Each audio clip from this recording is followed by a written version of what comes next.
Halo semuanya para pecinta manhwa, kali ini Mimin akan membahas manhwa terbaru yang sangat Mimin rekomendasikan karena alur ceritanya adalah yang terbaik dan cocok bagi kalian yang suka manhwa dengan penuh pertempuran serta MC anti-naif yang overpower.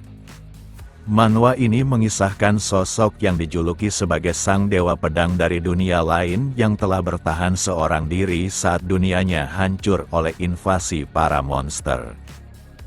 Dia terus berjuang tanpa henti meskipun menjadi manusia terakhir yang bertahan, dan puncak pertarungannya pun datang dengan melawan sang makhluk absolut yang merupakan pembawa bencana atas segalanya. Walau dia menang, tapi tubuhnya juga telah mencapai batasnya dan dia tiba-tiba saja terbangun di tubuh manusia yang sekarat, tepatnya di bumi dengan monster yang mulai bermunculan layaknya dunianya yang telah hancur.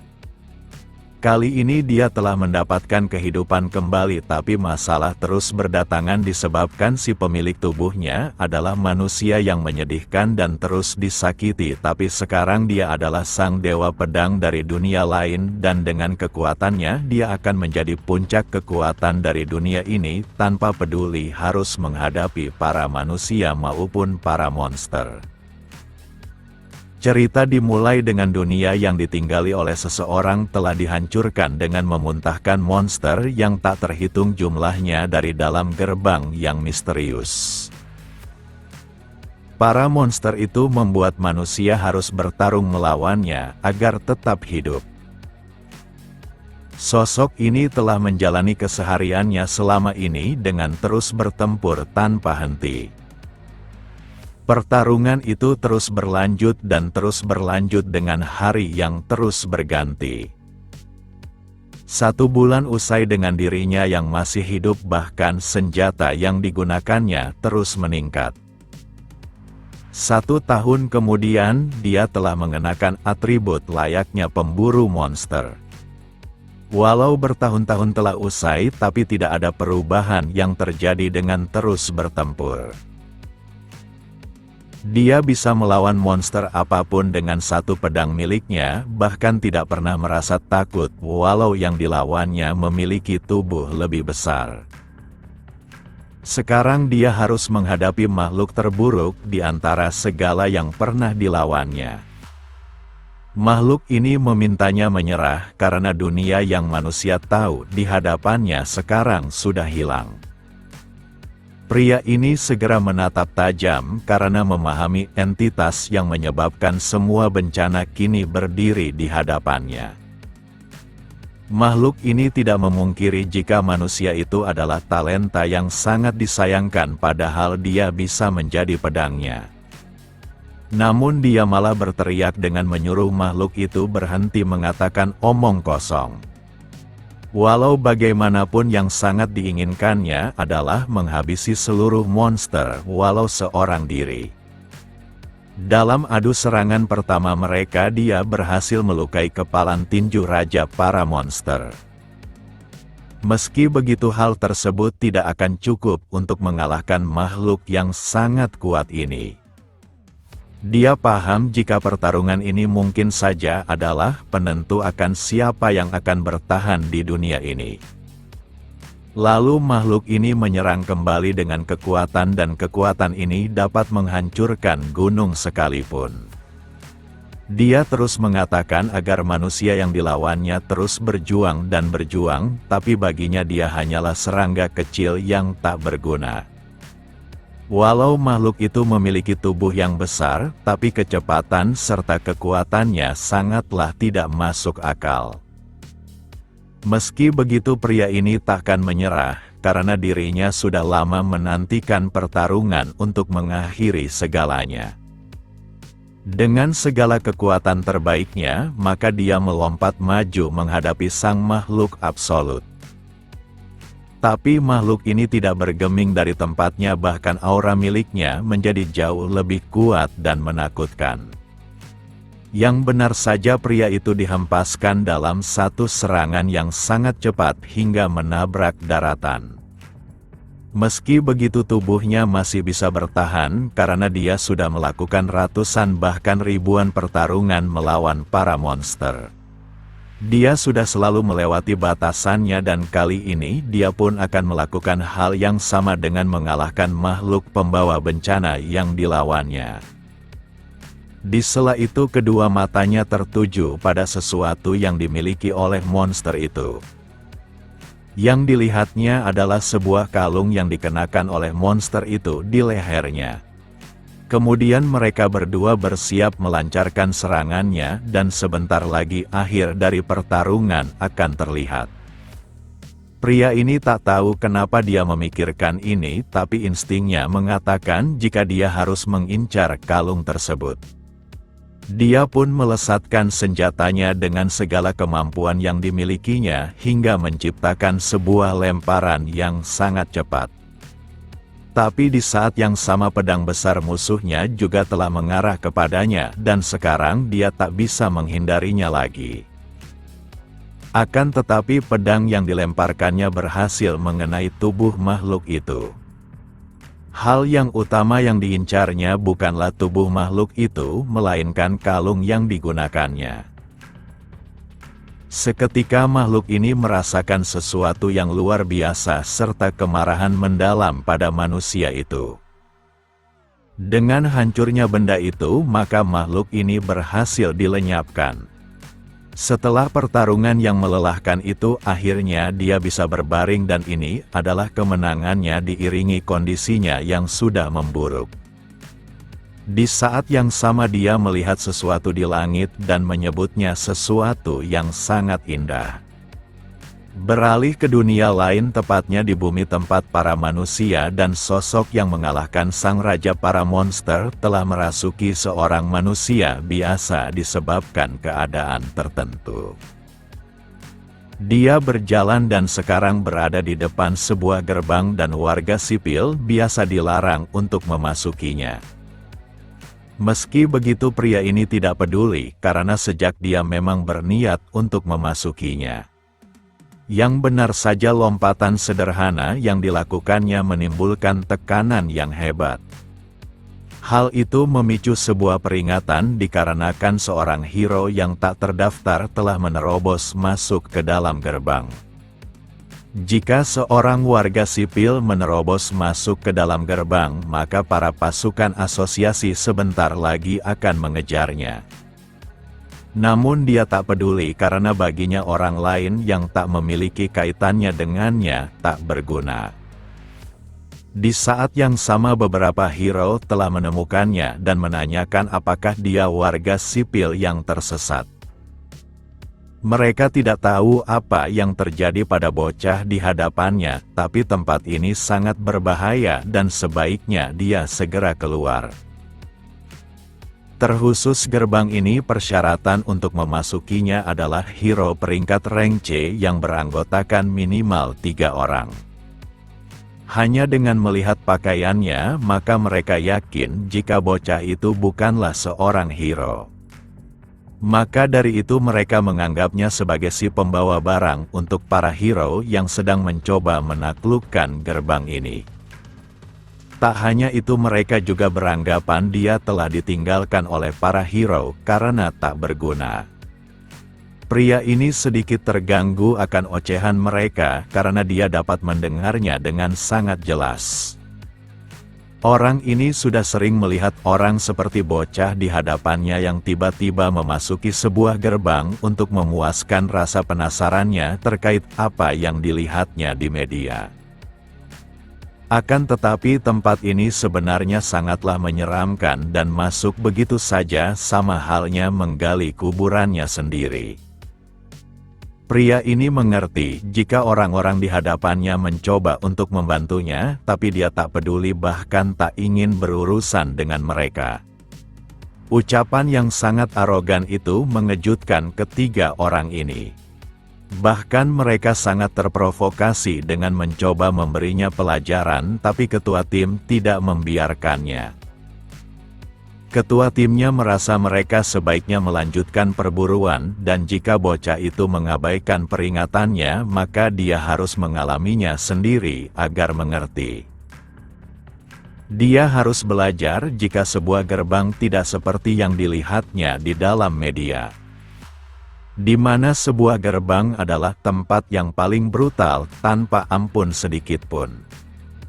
Yang benar saja sekarang dia telah bertemu dengan monster orc raksasa yang berkali-kali lipat dibandingkan ukuran manusia. Meski begitu dia menganggap kedatangan monster itu sungguh tepat disebabkan dirinya sudah mulai bosan. Tanpa peringatan monster itu menyerangnya, tapi dia berhasil menghindar dengan langkah kaki sederhana. Selanjutnya monster itu menyerang dengan senjata yang dibawanya. Jika terkena maka tubuhnya pasti akan hancur hingga tak tersisa. Tapi pria ini adalah manusia terkuat dari dunia lain yang sudah mengalahkan monster tak terhitung jumlahnya. Yang benar saja dalam satu serangan dari tinjunya berhasil menghancurkan kepala monster ini. Baginya dunia baru yang dilihatnya cepat maupun lambat, pasti akan berubah layaknya tempat tinggalnya dahulu. Setelah mengalahkan monster itu, maka dia tertarik pada belati yang dimilikinya. Walau belati ini sangat besar untuk ukuran manusia dan layak disebut pedang, tapi nampaknya akan cukup berguna. Lalu dia melakukan sesuatu dengan terus menggorok tubuh monster untuk mencari sesuatu. Yang benar saja yang dicarinya adalah sebuah item kristal yang ada dalam tubuh monster tersebut. Di dunianya dia tak punya waktu untuk melirik benda seperti ini, tapi di dunia baru ini sangatlah dibutuhkan. Di saat yang sama tanah tiba-tiba bergetar, layaknya sebuah gempa kecil. Namun hal itu bukanlah bencana alam, melainkan para monster orc dalam jumlah yang cukup banyak mengerumuninya. Tapi hal ini merupakan sesuatu yang diinginkannya, dan pertarungan kembali pecah. Dengan sebuah lemparan miliknya, maka dia menghancurkan kepala salah satu monster tersebut.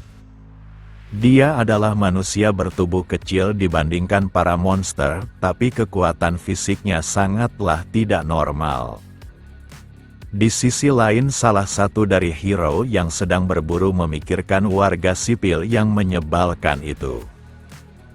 Dia khawatir jika dirinya sungguh mati dan sebaiknya mereka membawanya keluar secara paksa saat bertemu.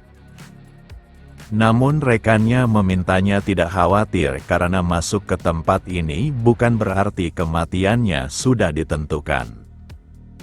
Para agen pusat kendali pastinya sudah mulai bergerak untuk menemukannya demi mencegah adanya penyusup serta memastikan keselamatan warga sipil. Gerbang ini berada di level rank C, maka petugas agen pastinya berada setidaknya di level rank B.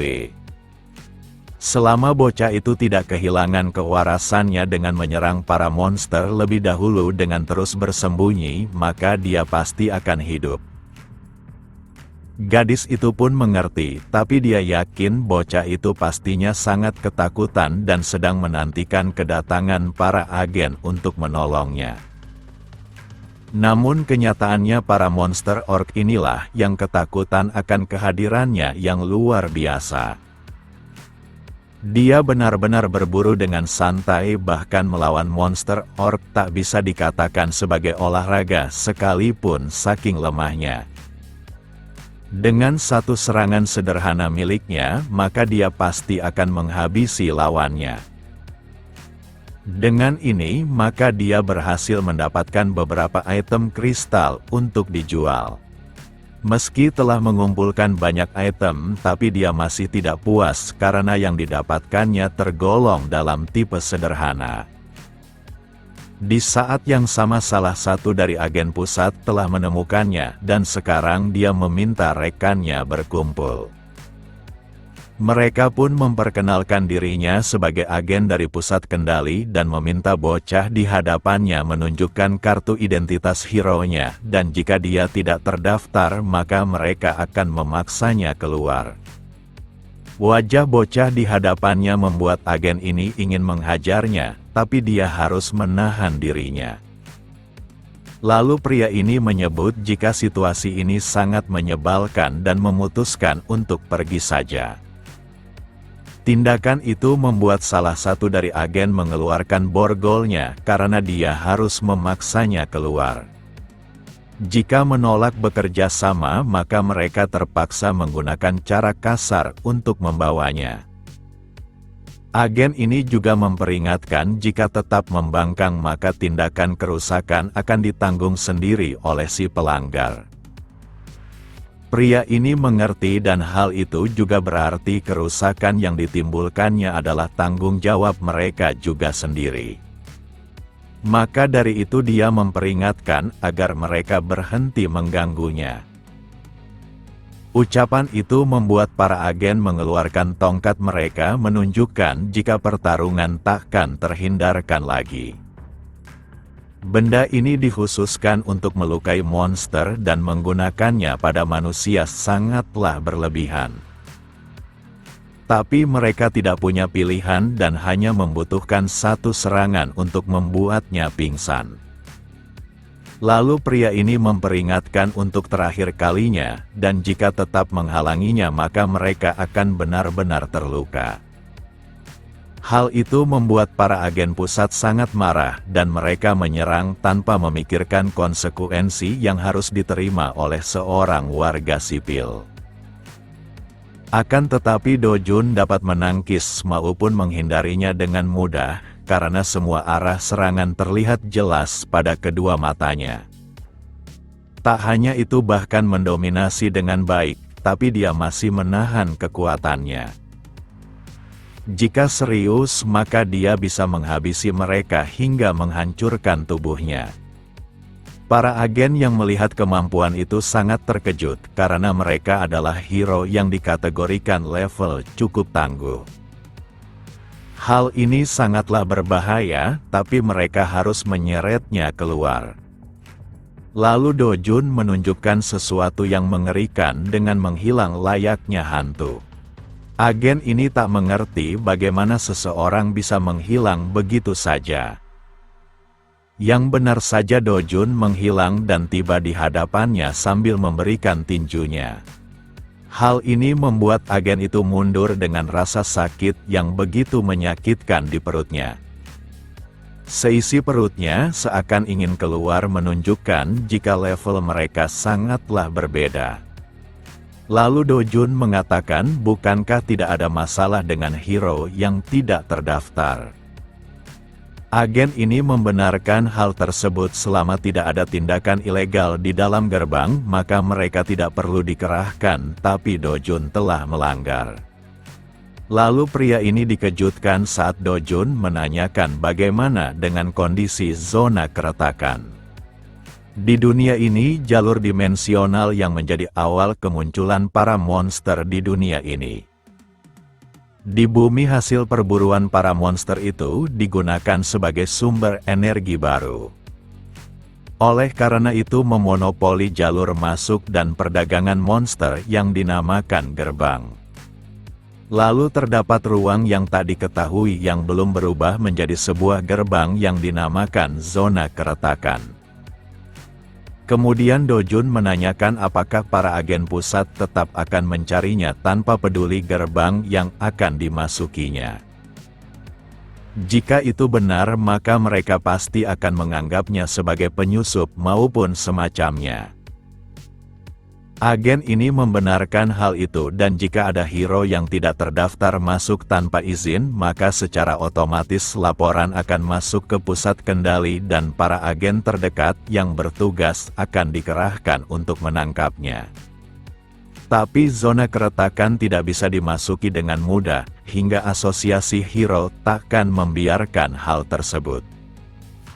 Ucapan itu membuat Do Jun muak dan dia merasa harus memberi mereka pelajaran. Dalam waktu singkat dia mencengkram wajah agen ini tanpa dapat disadarinya. Setelah itu dia melemparkannya agar menyingkir dari jalannya. Sambil berjalan pergi agen itu terus berteriak jika Do-jun pasti akan menyesali perbuatannya dengan menentang asosiasi hero. Kembali beberapa waktu di mana saat sang manusia terkuat dari dunia lain memasuki tubuh Do-jun. Saat dia telah mengalahkan Raja Monster, tubuhnya juga sudah diambang batas dan dia mendengar sebuah teriakan dan seraya tak sadarkan diri dia merasa hanyut ke suatu tempat. Dia mengira jika ini mungkin saja adalah akhir dari segalanya, yaitu jalan menuju alam baka. Namun dia tiba-tiba saja membuka matanya di tempat yang begitu cerah dengan tubuh yang terbalik. Lalu dia penasaran akan siapa manusia di hadapannya dan segera menanyakan identitasnya. Manusia yang tampak sangat lemah ini memperkenalkan dirinya sebagai Do-jun dan sedang sekarat. Jika sosok di hadapannya mengabulkan keinginannya, maka dia akan pergi dengan tenang. Sosok ini dapat melihat jika manusia itu tampaknya memiliki penyesalan dalam hidupnya.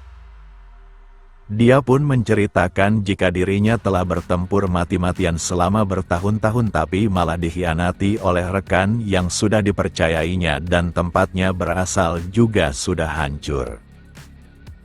Tak ada yang tersisa dan dirinya hanya berjuang seorang diri, tapi meski manusia di hadapannya hidup dengan benar, maka takdir belum pasti akan menyinari hidupnya. Do-jun pun menjawab meski hidup akan berakhir seperti itu, tapi dirinya berharap nenek maupun adiknya yang masih hidup tidak perlu menjalani hidupnya dalam kesengsaraan.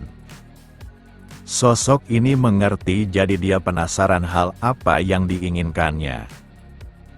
Ucapan itu membuat Do-jun sangat senang karena sosok di hadapannya akan mengabulkan keinginannya.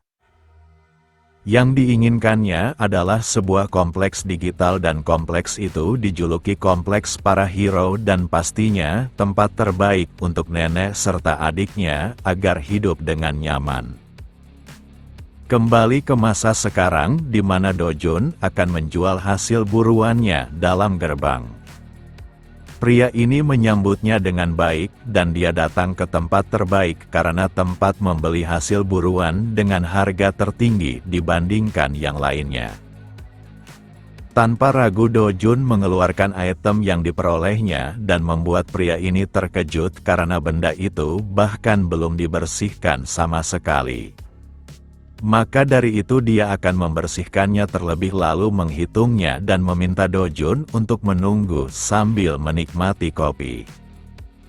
Dia pun menikmatinya dan hal ini sangat sederhana, tapi tak bisa dinikmatinya di kehidupan sebelumnya yang hanya diisi oleh pertempuran. Pria ini telah selesai dengan mendapatkan 12 item dengan level yang beragam dan komisi pembeliannya adalah 40%. Maka dari itu total yang bisa diperoleh Do-jun adalah 5 juta won. Namun Do-jun tidak setuju akan hasil pembelian tersebut karena dirinya yang sudah berburu dan kenapa komisi penjualannya sangat tinggi. Sambil tertawa ringan pria ini menyebut jika toko lainnya bahkan mengambil komisi sekitar 45% dan tokonya menawarkan harga terbaik. Jika tak ingin menjualnya, maka dia mempersilahkan Do-jun untuk pergi dan Do-jun langsung mengambil kembali item miliknya. Pria itu tak menyangka Do-jun benar-benar akan melakukannya dan dia langsung menghentikannya untuk pergi begitu saja. Hal itu dikarenakan Do-jun harus membayar biaya penyortirannya sekitar 300.000 won ditambah secangkir kopi senilai 10.000 won. Hanya saja Do-jun tidak punya uang dan jika menginginkan bayaran maka dia meminta orang itu untuk merebut item miliknya. Pria ini tertawa licik karena toko ini memiliki beberapa hero peringkat rank C yang bisa memberinya pelajaran jika terus bertingkah. Orang-orang itu pun mulai keluar dan tubuh mereka tampak menakutkan. Hero ini menanyakan kenapa dirinya dipanggil dan apakah ada pecundang yang berani membuat keributan. Dojun pun menatap tajam karena manusia di dunia ini selalu saja memandang rendah dirinya disebabkan tubuhnya yang sederhana. Beberapa saat kemudian, pria ini dipenuhi keringat diiringi tubuh yang menggigil. Semua itu disebabkan para hero peringkat rank C telah ditaklukkan dengan mudah.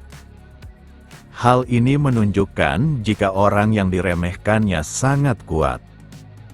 Lalu Dojun mendekat sambil mengatakan dirinya menginginkan komisinya harus 1%. Dia juga berharap mereka bisa berbisnis dengan mulus, agar kejadian yang tak diinginkan tidak terjadi.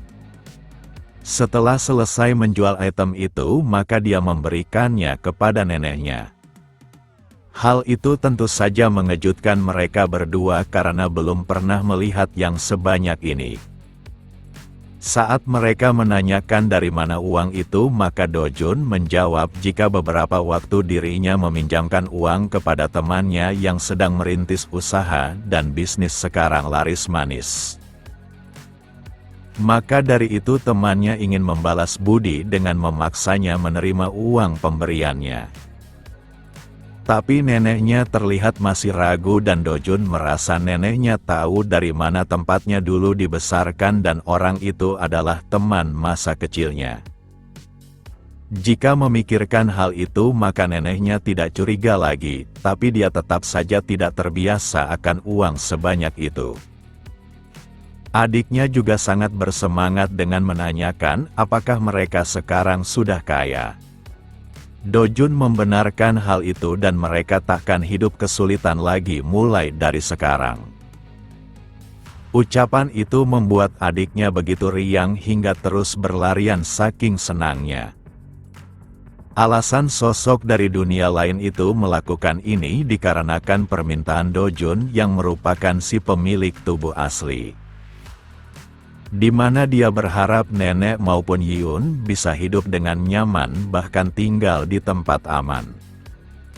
Setelah mendengar permintaan itu tiba-tiba saja dirinya terbangun di tubuh Dojun dengan sangat misterius tanpa mengetahui pasti penyebabnya. Rumah teraman di negara ini seharga 100 miliar won dan dia juga sebenarnya tidak memiliki tanggung jawab untuk memenuhi permintaan itu. Seandainya saja kekuatannya kembali secara penuh, maka uang seperti itu tidak ada arti baginya karena tempat teraman adalah kekuatannya untuk mendominasi tiap makhluk hidup. Semua monster yang ada dunia ini jauh lebih lemah dari tempat asalnya. Sosoknya yang dulunya dijuluki Sang Dewa Pedang, maka tempat ini bagaikan permainan anak-anak tapi terdapat sebuah masalah. Di mana 10% dari kekuatannya bahkan belum kembali dan dia harus memulihkan kondisinya. Sambil melakukan itu, maka dia bisa menikmati kehangatan sebuah keluarga karena orang tua serta anak kecil yang bersamanya sangat menyayanginya.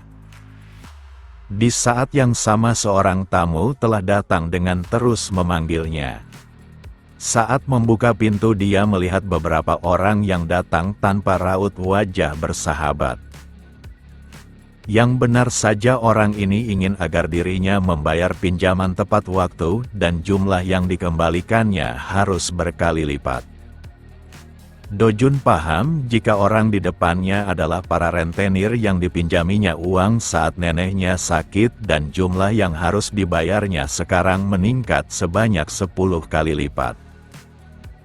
Alasan itu jugalah Dojun yang asli memasuki area keretakan yang terlarang untuk mendapatkan uang tapi berakhir dengan kematiannya. Saat rentenir itu terus memaksanya maka Dojun langsung memberinya pelajaran. Hanya dengan tinju sederhananya, tapi orang itu dibuat terlempar. Dojun tampak sangat murka karena yang dipinjamnya sebanyak 5 juta won dan yang sudah dibayarnya adalah 9 juta won, jadi rentenir itulah yang berhutang padanya. Jika tak ingin membayarnya maka dia akan menghajarnya hingga sekarat tanpa ampun. Pria ini mulai ketakutan dan dengan nada rendah dia menanyakan apakah orang di depannya benar-benar adalah Dojun. Kemudian Dojun akan memukulnya, tapi dia masih mengampuninya karena orang itu harus menyampaikan kepada bosnya jika dia akan datang menemuinya. Setelah itu Dojun mengajak adiknya untuk berbelanja dan dia tampak sangat senang. Yuin serasa tak percaya apakah dirinya bisa membeli boneka yang sangat cantik itu. Walau sang Dewa Pedang tidak memiliki ikatan darah dengan Yuin, tapi semenjak berada di tubuh Dojun, maka dia telah berbagi ingatan yang sama. Hal itu membuatnya mengalami perubahan dalam emosinya dan melihat nenek maupun Yuin bahagia juga membuatnya senang. Sebagai balasan atas kehidupan barunya, maka sang Dewa Pedang akan menjaga perasaan ini sekaligus menjaga kedua orang berharga Dojun. Lalu Yuin memegang sebuah boneka kecil dan menanyakan apakah dia bisa memilikinya. Namun Dojun tahu apa yang dipikirkan adik kecilnya. Dia sudah mengatakan Yuin bisa membeli apapun yang diinginkannya, termasuk boneka beruang besar yang selalu diliriknya. Tak sampai di situ saja Dojun bahkan mengajaknya menikmati makanan sebelum pulang. Di saat yang sama seseorang datang karena melihat Dojun di sana. Gadis ini dapat melihat jika penampilan Dojun berubah karena berpakaian seperti itu dan siapa gadis kecil yang sedang duduk bersamanya. Saat melihat orang itu maka Dojun dipenuhi rasa amarah yang memuakkan. Lalu gadis itu menanyakan siapa nama anak kecil di hadapannya. Saat mengetahui namanya, maka dia tahu siapa ibunya dan menganggapnya menyedihkan karena berpengalaman sama seperti ibunya. Tak hanya itu dia bahkan menanyakan kepada Dojun jika yang dikatakannya bukankah tidak salah.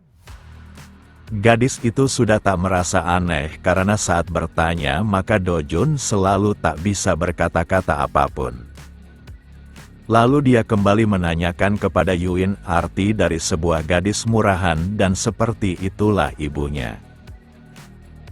Hanya saja gadis ini terkejut saat Dojun mengatakan dirinya gadis jelek yang mirip seperti monster orc, bahkan lebih buruk lagi.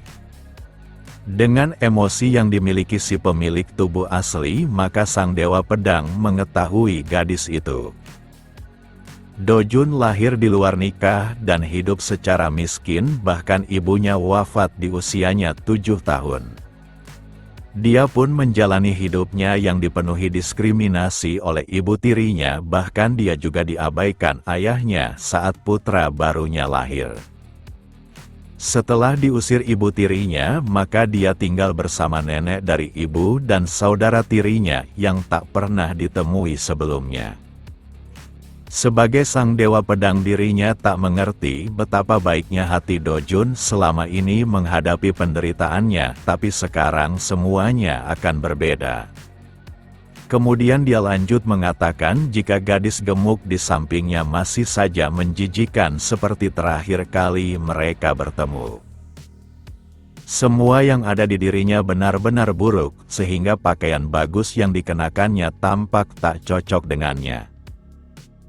Dojun bahkan menyebut jika saudara tirinya merasa iri dengan Yuin yang lebih cantik darinya.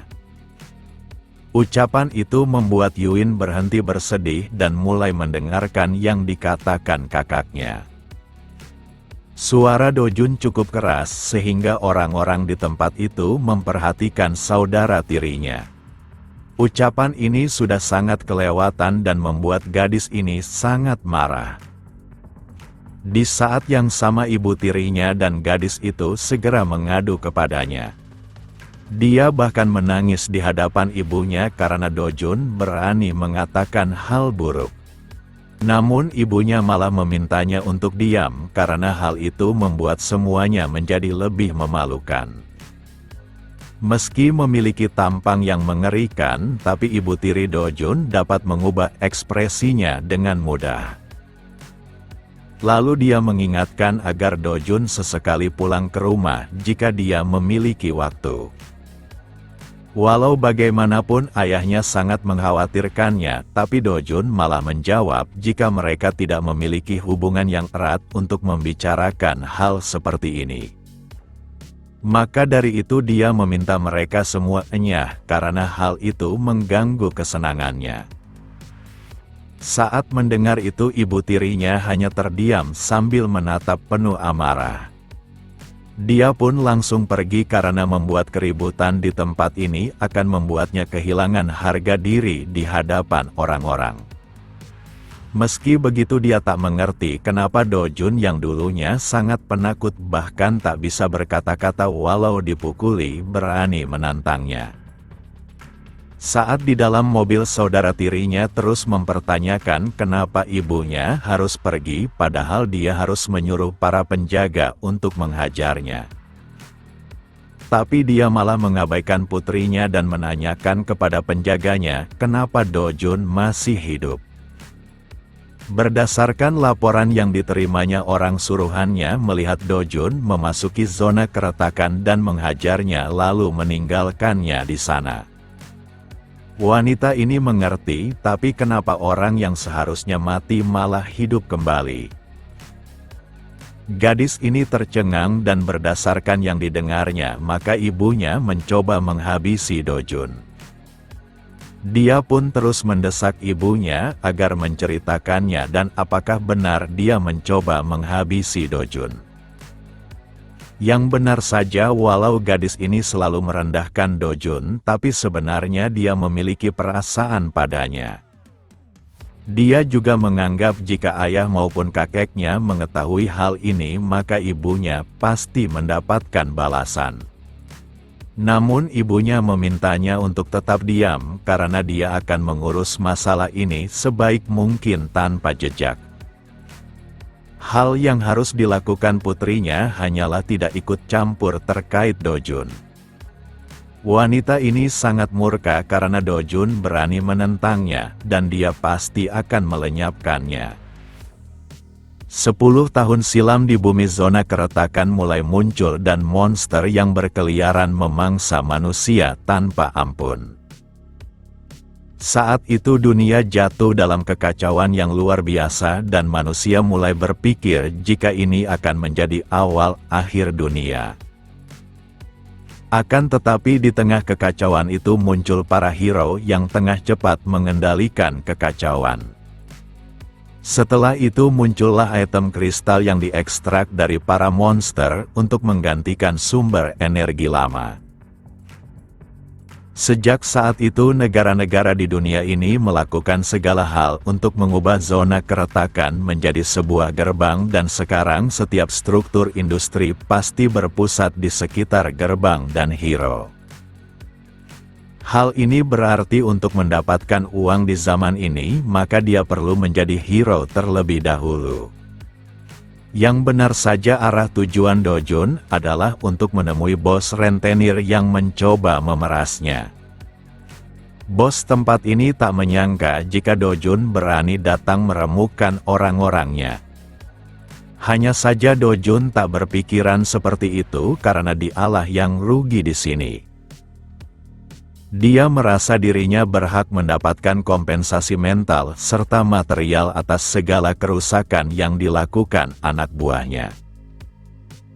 Orang ini tak menyangka kepribadian Do-jun telah berubah, tapi tetap saja hal itu belum cukup untuk mengalahkan anak buahnya. Hanya ada satu jawaban di antara semuanya jika Do-jun pastinya telah awakening di dalam gerbang. Lalu dia mencoba mengintimidasinya dengan mengatakan jika Do-jun tampaknya sekarang memiliki hal yang bisa dibanggakannya, tapi haruskah dia mengatakan apa yang terjadi pada mereka yang sangat membanggakan awakeningnya? Seketika Dojun telah dikepung oleh beberapa hero yang berada di level yang tak boleh diremehkan. Sebagai bos, pria ini memperingatkan agar Dojun bersiap karena semua orang-orangnya adalah hero level D yang pastinya cukup untuk menghabisinya. Akan tetapi Dojun tak peduli pada mereka dan meminta orang itu untuk duduk karena pembicaraan mereka belum selesai. Ucapan arogan itu membuat pria ini marah dan langsung menyerang. Akan tetapi saat dia bergerak, maka tinju Dojun telah menghantam wajahnya. Dengan ini, maka satu orang dilumpuhkan dengan sangat cepat. Saat yang lainnya bergerak, maka tinju Dojun telah mengenainya. Sambil menghajar mereka, Dojun juga mengetahui jika mereka semua bukanlah rentenir biasa dengan mengurus bisnis pembuatan identitas hero. Untuk menghasilkan uang, maka dia membutuhkannya dan untuk itulah kedatangannya. Dalam waktu singkat, para hero level D telah dilumpuhkan tanpa bisa menggores tubuh Dojun. Lalu dia meminta bos tempat ini untuk membuat identitas hero untuknya jika tak ingin mati. Tak hanya itu, dia juga meminta kartu identitas itu harus selesai esok hari. Bos rentenir ini tak menyangka jika bocah lemah itu telah menjadi monster, bahkan bisa mengalahkan beberapa hero level D dalam waktu singkat. Dia pun segera tunduk dan akan melakukan permintaan tersebut. Sebelum pergi, Dojun ingin mengetahui sesuatu. Apakah gadis yang bernama Heju telah menyuruh untuk menghabisinya? Jika tak ingin menjawabnya, maka dia akan menghancurkan tulang-tulangnya. Sambil berteriak kesakitan, bos rentenir ini memberitahu jika Heju berharap Dojun akan terkubur dalam hutang dan mati. Alasan itulah dia datang dengan memberinya pinjaman karena semua itu sudah direncanakan. Kini semuanya telah jelas di mana Dojun dijebak dalam zona keretakan untuk mati di sana tanpa meninggalkan jejak dari dunia luar. Bos rentenir ini pun memohon agar Dojun mengampuni hidupnya dan dia pasti akan berguna untuknya. Dojun mengingat jika orang yang menyeretnya ke dalam gerbang bernama Kang Chul dan dia ingin mendapatkan semua informasi tentangnya. Setelah mengatakan itu, Dojun pergi diiringi rasa hormat mereka semua. Tiap sang dewa pedang menyelesaikan masalah yang dialami Dojun, maka hatinya juga akan terasa lega. Selagi dirinya ada, maka semuanya akan baik-baik karena dia tak peduli apakah musuhnya dari pihak manusia maupun monster. Keesokan harinya, dia telah mendapatkan kartu hero dengan level B. Tanpa pikir panjang, dia memutuskan untuk memasuki sebuah gerbang dan untuk berburu, maka dia harus registrasi terlebih dahulu. Hanya saja sistem memberitahunya jika level gerbang ini tidak direkomendasikan untuknya karena level kesulitannya lebih tinggi. Jika Dojun tahu hal ini, maka dia menyuruh bos rentenir itu untuk membuat kartu hero level A. Gerbang ini hanya cocok untuk hero level A, bahkan mereka harus masuk setidaknya beranggotakan 2 orang. Namun Dojun tak peduli akan hal itu karena dirinya hanya mendapatkan peringatan, bukannya melanggar aturan hingga mendatangkan para agen pusat yang bisa mengganggunya. Alasan kenapa gerbang ini direkomendasikan kepada hero level A yang beranggotakan 2 orang karena jumlah monster tidak sedikit. Yang benar saja, kini Dojun telah bertemu dengan monster pertamanya di tempat terowongan yang sempit. Seketika raut wajah Dojun berubah karena dia sangat menyukai hal ini. Siapa sangka monster ular yang dihadapinya memiliki senjata pada dalam mulutnya yang digunakan untuk senjata. Tapi walau kekuatan sang dewa pedang belum mencapai 10% dari kekuatan penuhnya, tapi dia bisa mengalahkan monster ular berbahaya itu dengan mudah. Tapi monster itu juga tergolong berbahaya karena menyentuh racunnya dapat melumpuhkan mangsanya. Maka dari itu Do-jun harus menghindari dan menyelesaikan pertarungan secepat mungkin. Yang benar saja dia melesat dengan kecepatan tinggi hingga mencabik tubuh monster ular itu. Di sela itu atribut miliknya terkena racun saat mencabik monster itu. Meski terkena racun berbahaya, tapi atribut yang digunakannya masih utuh menunjukkan kualitasnya cukup baik tanpa mengkhianati harganya. Namun monster di tempat ini sangatlah banyak dan para ular mengerumuninya. Tapi semuanya dapat diatasi dengan kegesitannya serta daya hancur dari kekuatan fisiknya.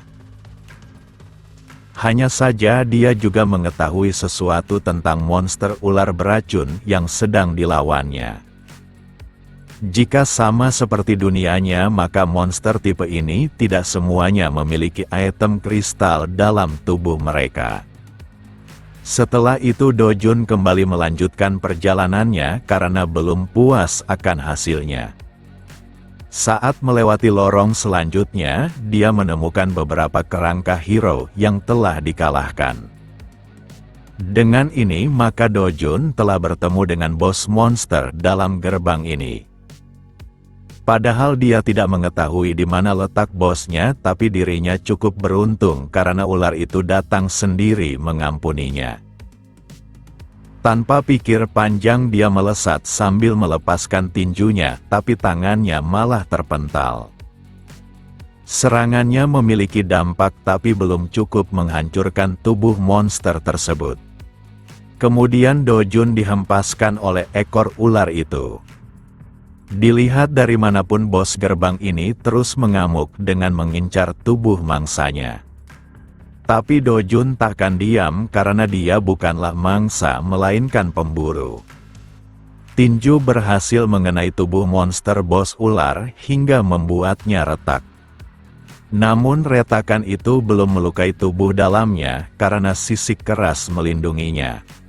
Sekarang monster ular itu cukup berbahaya untuk levelnya saat ini dengan kekuatan kurang dari 10%. Kemudian perhatian Do-jun tertuju pada pedang yang ada di kakinya. Walau pedang ini sudah cukup tua, tapi bagi Do-jun pedang akan berfungsi terganggu pemiliknya. Dalam waktu singkat bos monster tersebut melesat maju untuk menerkamnya. Tapi Do-jun berhasil menghindarinya dengan baik, dan sekarang dia berada di udara. Do-jun ingin monster ular itu merasa terhormat karena bisa mati di tangannya. Seketika dia menebas tubuh ular itu dan berhasil melukainya hingga menghabisinya. Lalu dia mendekat karena bagian tubuh dari ular itu mungkin saja akan berguna. Yang diambilnya adalah taring sang ular untuk dijadikan sebuah senjata. Walau hasilnya tidak terlalu memuaskan, tapi setidaknya lebih bagus dibandingkan gerbang sebelumnya. Setelah itu dia meninggalkan gerbang dan tak menyangka akan memakan waktu sangat lama. Prioritas utamanya saat ini adalah mengembalikan kekuatan utamanya. Dia juga cukup beruntung karena teman lamanya tidak melihat keadaannya yang menyedihkan ini. Keesokan harinya di toko penjual item monster di mana hero ini telah membawa hasil penjelajahannya. Seperti biasa komisi toko ini adalah 40% dan berlaku bagi semuanya. Pria ini meminta diskon karena dia sudah lama menjadi pelanggan di toko ini. Akan tetapi dia enggan memberikannya karena komisinya sudah yang terbaik di antara toko lainnya.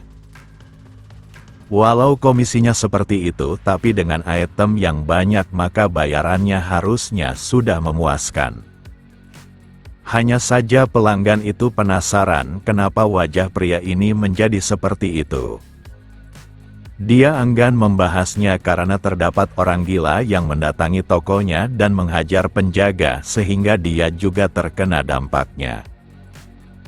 Sebagai seorang yang sudah lama menjadi hero, maka pria ini kembali mengingatkan agar toko ini tidak sembarang menerima penjaga. Walau hero itu memiliki peringkat yang cukup tinggi, tapi mereka baru menjadi hero dan belum punya pengalaman yang cukup dalam merasakan pertarungan nyata dalam sebuah gerbang. Jika membutuhkan bantuan, maka dia takkan keberatan melakukannya, ditambah mereka sudah lama saling kenal sebagai rekan bisnis. Dengan itu dia berharap diskon spesial untuknya, dan di saat yang sama Do Jun baru saja tiba. Saat melihatnya, pria ini memiliki ide yang menarik untuk membalas apa yang diterimanya. Dia pun berteriak jika orang inilah yang telah menghajarnya. Seketika pria ini mengeluarkan intimidasinya sambil menanyakan apakah benar bocah di hadapannya melakukan itu. Dia yakin jika hero itu adalah veteran yang sudah bekerja selama 7 tahun dan dengan pengalaman itu maka dia pasti lebih kuat dari hero yang memiliki level sama dengannya. Akan tetapi Do Jun dengan santai menyuruh orang itu untuk pergi dan jangan mencampuri urusan orang lain. Ucapan itu terdengar sangat arogan hingga membuat veteran ini murka. Do Jun pun berbalik sambil menanyakan apakah dia benar-benar ingin membalaskan dendam orang itu. Seketika insting veterannya muncul di mana sebagian besar kematian hero disebabkan oleh pertarungan antar hero dibandingkan dengan monster. Dia yakin jika Do Jun tidaklah normal dan dia memutuskan untuk pergi saja. Dengan kejadian ini, maka pria ini dipenuhi keringat dingin karena membayangkan akan dihajar lagi. Tapi Do Jun tidak punya waktu melakukan hal tak berguna itu, ditambah dia juga membutuhkannya. Dia pun memintanya untuk menghitung dengan benar hasil buruannya. Pria ini dapat melihat jika semua item ini berada di tingkatan menengah, dan dia penasaran siapa sebenarnya orang di hadapannya hingga berhasil mengumpulkan semuanya seorang diri. Seluruh total yang diperolehnya adalah 150 juta won dan hal itu masih belum cukup baginya padahal sudah berburu seharian. Pria ini sangat ketakutan, tapi jumlah itu belum termasuk dalam komisinya. Do Jun pun tertawa dan tentu dia akan memberikan komisi 1% tersebut. Yang benar saja orang ini malah berteriak jika komisinya adalah 40% dan kenapa Do Jun tidak mengerti sama sekali. Namun ucapan itu hanyalah khayalannya karena dia tidak berani mengungkapkannya dan untuk pembayaran di atas 100 juta won maka hal itu membutuhkan persetujuan bosnya. Do Jun pun memintanya segera karena dia tidak suka menunggu. Dia pun menghubungi bosnya dan mencoba membicarakan kondisi yang dialaminya. Tapi Do Jun segera merampas ponselnya dan ingin mendapatkan uangnya sekarang juga. Bosnya pun mengerti, tapi dia meminta ponsel itu dikembalikan pada karyawannya. Hanya saja Do Jun malah memberikannya dengan sebuah lemparan hingga membuat ponsel itu menancap di dinding. Pria ini sangat ketakutan dan jika lemparan itu mengenainya maka dia pasti akan mati. Karena bosnya sudah mengatakan mengerti, maka persetujuan seharusnya sudah diberikan dan Do Jun enggan menerima alasan apapun. Do Jun pun pergi dengan membawa uang yang tergolong banyak untuk manusia lainnya. Beberapa saat kemudian, si pemilik toko datang dan penasaran masalah apa yang dihadapi karyawannya. Namun karyawannya dalam keadaan buruk, bahkan dia merasa harus keluar dari pekerjaannya. Dengan melihat ponselnya yang menancap, maka dia sedikit memahami apa yang terjadi. Lalu dia menelepon seseorang dengan memintanya segera datang.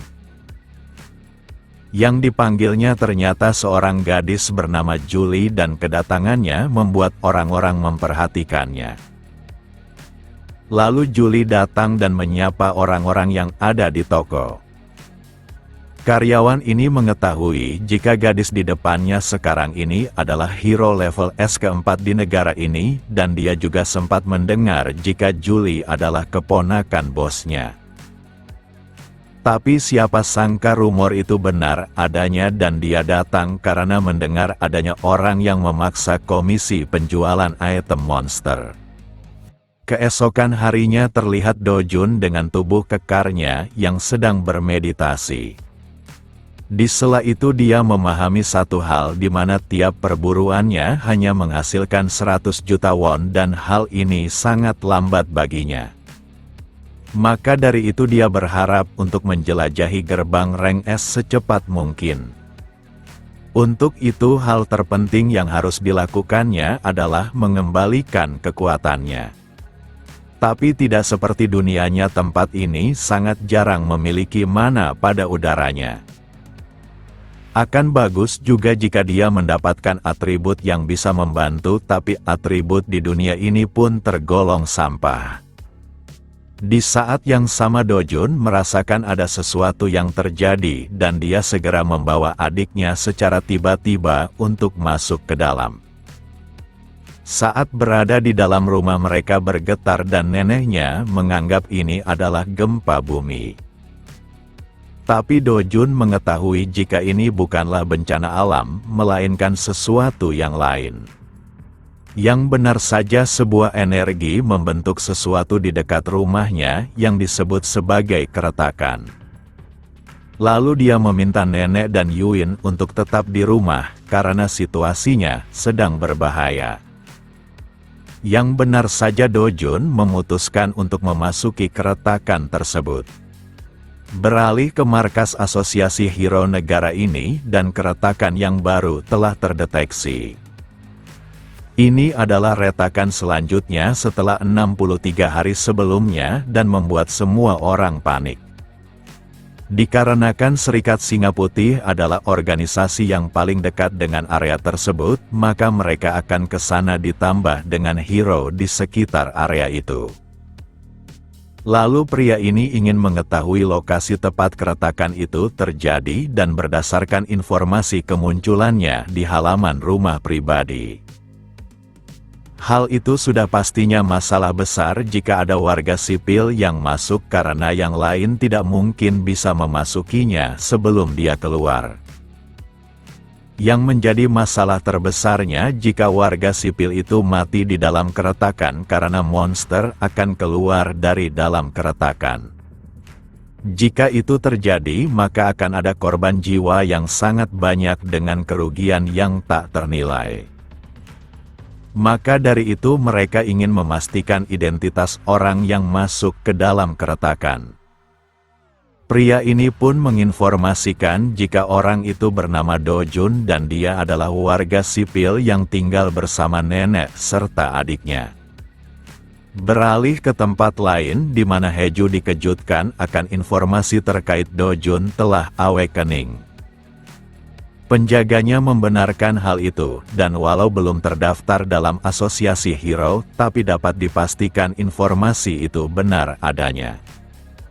Haeju tak mengerti kenapa mereka harus melepaskannya di sana, padahal menghabisinya secara langsung bisa dilakukan. Lalu dia meminta penjaganya untuk menghubungi Kang Chul dan bilang padanya agar tidak gagal lagi jika tidak ingin mengembalikan bayarannya sebanyak 10 kali lipat dari yang diterimanya. Tapi penjaganya mengatakan hal itu tidak perlu karena sebuah keretakan baru telah muncul dan lokasinya ada di rumah Do-jun. Dia juga telah mengkonfirmasi jika Do-jun telah memasukinya dan tidak lama lagi media pasti mengabarkannya. Informasi itu menenangkan Haeju, tapi orang-orangnya tetap harus mengawasinya sampai kematiannya dipastikan. Sementara itu di dalam keretakan Do-jun mengenal tempat ini karena sangat tidak asing. Dia sulit percaya dirinya telah berada dalam hutan Patisua yang sering didatanginya ketika kecil. Semuanya mirip secara sempurna, bahkan baik pepohonan dan rerumputan serta udara yang dipenuhi mana melimpah. Jika hutan ini benar Patisua, maka pohon itu pasti berada di depan sana. Untuk memastikannya, maka dia harus pergi ke tempat tertinggi terlebih dahulu. Seperti dugaannya, dalam hutan Patisua terdapat sebuah pohon raksasa yang disebut pohon dunia. Pohon dunia ini disebut juga pohon roh karena mengandung mana yang sangat murni. Alasan kenapa dunianya hancur disebabkan pohon ini terbakar dan aliran mana menjadi kacau. Tapi siapa sangka pohon dunia masih utuh. Walau Dojun tak mengerti bagaimana hal ini bisa, tapi dia takkan melewatkan keberuntungan ini. Tanpa membuang waktu lagi, Dojun mulai menyerap mana di sekitarnya. Dia menghabiskan waktunya selama 10 hari tanpa bergerak maupun makan minum, dengan hanya bernapas demi menyerap udara yang membawa mana melimpah. Pada malam hari, Dojun merasakan kehadiran makhluk yang mengancam pohon dunia. Para monster ini bernama Vulcana, dan berdasarkan masa lalunya makhluk inilah yang membakar pohon dunia. Saat melihat adanya manusia, maka segerombolan Vulcana datang mengincarnya. Di masa lalu Dojun selalu menggunakan pedang, tapi sekarang dia tidak memilikinya. Tapi di levelnya sekarang, monster seperti Vulcana bukanlah ancaman baginya. Hanya dengan mengangkat tangannya, maka para monster Vulcana di depannya dihancurkan. Sudah lama Dojun tidak mengeluarkan mana sebanyak ini dalam satu serangan. Lalu monster Vulcana yang tersisa menyerangnya secara jarak jauh. Tapi serangan itu bahkan tidak bisa menggoresnya, dan semuanya menghilang di hadapannya. Dojun sangat kegirangan karena tubuhnya dipenuhi mana dan dia tak sabar mengujinya. Dalam waktu singkat dia menghilang dan berada di depan Vulcana sambil mencengkram wajah mereka. Lalu dia meremukkan mereka berdua secara bersamaan. Hal itu membuat monster Vulcana hancur sembari menjatuhkan item kristalnya. Sensasi yang dirasakannya menunjukkan jika kekuatannya telah kembali, dan ini adalah momen yang sangat dinantikannya. Maka dari itu dia akan mengamuk sepuasnya dengan menghabisi para monster Vulcana. Setelah semuanya selesai, maka item monster Vulcana berserakan di tanah. Di sana juga terdapat sesuatu yang disebut dengan bara api yang abadi. Dojun tak menyangka dirinya akan mendapatkannya kembali seperti di kehidupan sebelumnya. Dia berencana menyerap lebih banyak mana dari pohon dunia, tetapi dengan tubuhnya saat ini hal itu mustahil untuk dilakukan. Yang bisa dilakukannya saat ini adalah menyerap bara api abadi untuk menjadi bagian dari kekuatannya. Dulu dia bahkan tidak perlu menyerap bara api abadi ini, dan sekarang dia membutuhkan setidaknya 10 menit untuk menyerap satu di antaranya. Maka dari itu dia akan menyerap sebanyak yang dirinya bisa selagi berada di pohon dunia.